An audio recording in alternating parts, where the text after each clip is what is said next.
बिहार में बरसेंगे बादल, 19 जिलों में आंधी पानी की चेतावनी।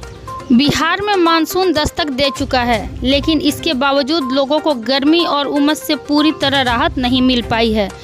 कई इलाकों में तापमान अभी भी 40 डिग्री के आसपास बना हुआ है। हालांकि राहत की बात यह है कि प्रदेश में फिलहाल कहीं भी भीषण लू जैसी स्थिति नहीं है। मौसम में लगातार बदलाव देखने को मिल रहा है और कई जगहों पर अचानक तेज हवा के साथ बारिश हो रही है। अमेरिका से जल्द समझौता होने की उम्मीद के बीच ईरान ने एक सीमा रेखा तय की है। अमेरिका और ईरान के बीच समझौते की अटकलों पर ईरान की सरकारी समाचार एजेंसी IRNA ने नियंत्रित रुख अपनाया है। समाचार एजेंसी ने 12 जून को कहा कि युद्ध समाप्त करने से जुड़े किसी भी मेमोरेंडम का अंतिम मसौदा तब तक जारी नहीं किया जाएगा जब तक दोनों पक्ष औपचारिक रूप से उसे मंजूरी नहीं दे देते। यह बयान ऐसे समय में आया है जब अमेरिकी राष्ट्रपति डोनाल्ड ट्रंप ने कहा कि दोनों देश समझौते के करीब है। इस पर दस्तखत होते ही हॉर्मुज स्ट्रेट फिर खोल दिया जाएगा। यूपी में लगेंगी बड़ी बड़ी फैक्ट्रियां, कई जिलों के लिए खुशखबरी। उत्तर प्रदेश में औद्योगिक विकास को गति देने की तैयारी तेज हो गई है। प्रदेश सरकार अब ऐसे बड़े प्रोजेक्ट पर काम कर रही है जिनसे स्थानीय स्तर पर रोजगार के अवसर बढ़ सकें।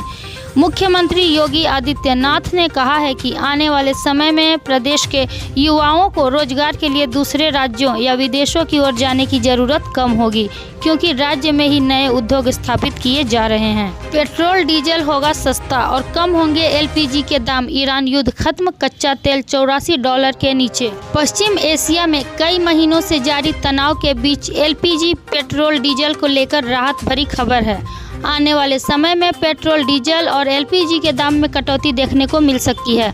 बड़ी खबर यह है कि अमेरिकी राष्ट्रपति डोनाल्ड ट्रंप और पाकिस्तान के प्रधानमंत्री शहबाज शरीफ ने दावा किया है कि अमेरिका और ईरान के बीच शांति समझौता हो गया है। 48 साल बाद अरुणाचल में लागू हुआ धार्मिक स्वतंत्रता अधिनियम। 5 दशकों में बेतहाशा बढ़ी ईसाई आबादी।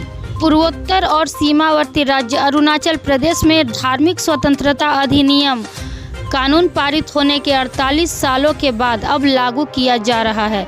इस कानून को लाने का उद्देश्य लालच और बलपूर्वक किए जा रहे धर्मांतरण को रोकना है।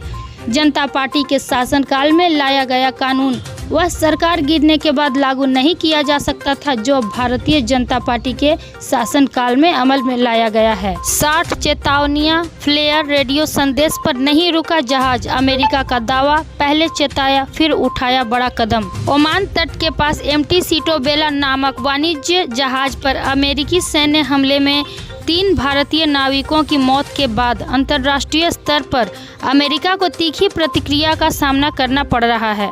घटना के बाद अमेरिकी प्रशासन का दावा है कि हमले से पहले जहाज को लगभग 60 बार चेतावनी संदेश भेजे गए थे। बार बार चेतावनी देने के बावजूद अमेरिकी सेना के निर्देशों की अनदेखी करते हुए पलाव का मालवाहक जहाज आगे बढ़ता रहा। इसके बाद उसे रोकने के लिए मिसाइल दागी गई। इसी घटना में 3 भारतीयों की मौत हो गई। आज का मौसम 15 जून, अगले 8 घंटे बेहद भारी। 13 राज्यों में तूफान और मूसलाधार बारिश का अलर्ट। देश के कई हिस्सों में पड़ रही भीषण गर्मी के बीच मौसम विभाग ने एक बहुत बड़ी राहत और एक बहुत बड़ी चेतावनी जाहिर की है।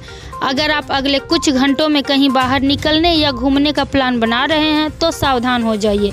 मौसम विभाग ने उत्तर प्रदेश, बिहार, पश्चिम बंगाल, अरुणाचल प्रदेश, असम और मेघालय समेत देश के 13 राज्यों में अगले 8 घंटों के भीतर भारी आंधी, तूफान और बारिश का हाई अलर्ट जारी किया है। 40 दिन की तबाही के बाद अचानक झुका अमेरिका। ईरान युद्ध समझौते ने मिडिल ईस्ट की राजनीति हिला दी। दुनिया जिस युद्ध को तीसरे विश्व युद्ध की दस्तक मानने लगी थी, उस खून, मिसाइलों और तबाही के बीच अचानक एक ऐसी खबर आई है जिसने पूरी वैश्विक राजनीति को हिलाकर रख दिया है।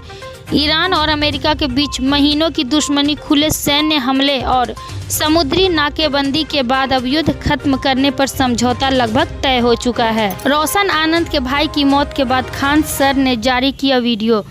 क्या कहा जिस पर भड़क रहे। पटना के ज्ञान बिंदु GS एकेडमी के डायरेक्टर रोशन आनंद के भाई प्रिंस यादव की नेपाल में संदिग्ध हालत में हुई मौत के बाद पूरा मामला लगातार चर्चा में बना हुआ है। इस घटना ने एक तरफ परिवार को गहरे सदमे में डाल दिया है, वहीं दूसरी तरफ सोशल मीडिया और शिक्षा जगत में भी कई तरह की चर्चाएं शुरू हो गई है।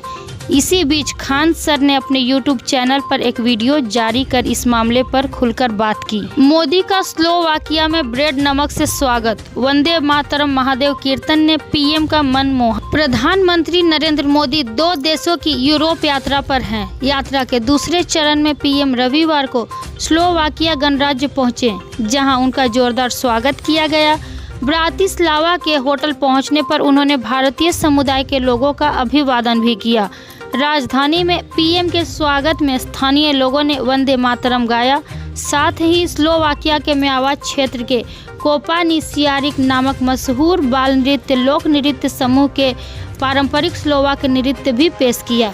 परमाणु पर कोई पीछे हटना नहीं, किम जोंग ने खींची आखिरी लकीर। उत्तर कोरिया ने अपने परमाणु हथियार कार्यक्रम को लेकर अत्यंत सख्त और अग्निरुख अपनाते हुए एक लक्ष्मण रेखा खींच दी है।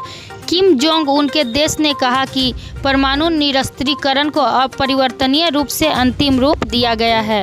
1 छक्का 3 चौके, श्रीलंका के खिलाफ 14 गेंद पर छोटी पारी खेलकर आउट हुए वैभव सूर्यवंशी। भारतीय क्रिकेट टीम श्रीलंका के बीच टाई सीरीज का चौथा मुकाबला खेला जा रहा है। इस मैच में टॉस हारकर पहले बल्लेबाजी करने उतरी टीम इंडिया को अच्छी शुरुआत नहीं मिल सकी है। टीम ने अपने दोनों सलामी बल्लेबाजों को 29 के स्कोर पर ही खो दिया, जहां वैभव सूर्यवंशी ने एक बार फिर ताबड़तोड़ अंदाज में शुरुआत तो की, लेकिन वह अपनी पारी को बढ़ा नहीं सके।